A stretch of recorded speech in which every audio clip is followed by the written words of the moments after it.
हे लय डोकाला विजय याला गिअर मध्ये आणा म्हणून गिअर मध्ये येतच नाही गिअर मध्ये यायला आहेच काय मा गिअरच नाही माझ्या गाडीला आणते पडून गिअर मध्ये मला हे मग काहीच करू शकत नाही. आता मात्र त्यांचा डाव यशस्वी झालता. मी 29 तारखेला ठरवणार होतो पाडायचे का उभा करायचा असे खुश झाले दोन्ही बी. महाशिवयांचा डावला डेंजर बरं का आपल्यावर दोघं वाट बघत येत ही काय म्हणतो बघा आता यांचं षडयंत्र. मी जर उभा करायचा म्हणलं भाजपले खुश होते ते म्हणतात आपल्या आयती निवडून येते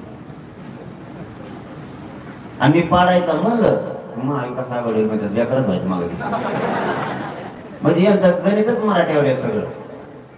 मग 29 तारखेला निर्णय घ्यायचा होता पाडायची उभा करायचा ते निवडणूक डिसेंबर मध्ये टाकली 3 डिसेंबर मध्ये म्हणजे त्यांना आपले डाव उघडे पाडून घ्यायचे होते. आपण 29 तारखेला काय निर्णय घेत होता त्याच्यावर त्यांना काम करायचं होतं. देवेंद्र फडणवीस दिल्लीला गेला आणि मी इकडे म्हणलं आम्हाला बैठकच नाही घ्यायची 29ची बैठक कॅन्सल तिथं माघारी आलो. मेळच लागलो ना त्यांना हे नेमकं काय करतंय कॅन्सल करून करतोय बैठक आठवतोय का म्हणून. तुम्हाला सांगतो त्याने एवढा मराठीवर अन्याय केला ना त्याला तर पाणीच पाजायचं मराठीवर त्याला तर सुट्टीच नाही. मराठ्यांच्या विरोधात काम करणाऱ्याला मी सोडतच नाही मग कोणी पण असो आणि तुम्ही सोडू नका लय पक्षावर माया नका करू जातीला अपमान करा. कोणता पक्ष काय हे देत नाही आपले लेकर कुठले कोण येतं कामाला गेले बलिदान आपल्या लेकरांचं. सुशिक्षित बेकारांची संख्या मोजा सगळ्यात जास्त मराठ्यांचे पोरं सुशिक्षित बेकार आहेत. त्यातले त्यात त्यांचे काही सत्ताधारीचे लोक म्हणजे जारंगे पाटील आता राजकारणावर बोलायला लागले. तुम्ही आरक्षण द्या मी बोलत नाही संपला विषय. दोनच कटकट काम आहे एकदम साधं काम आहे.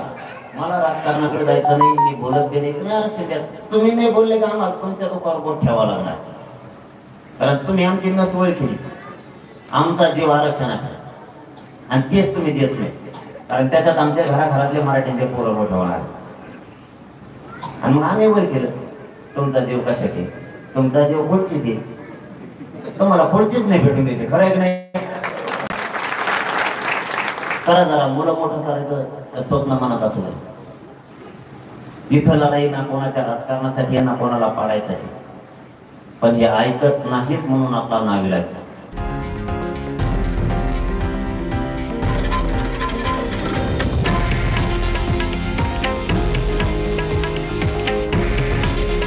हे आहे देशातील नंबर 1 न्यूज नेटवर्क आणि आपण पाहत आहात TV9 मराठी.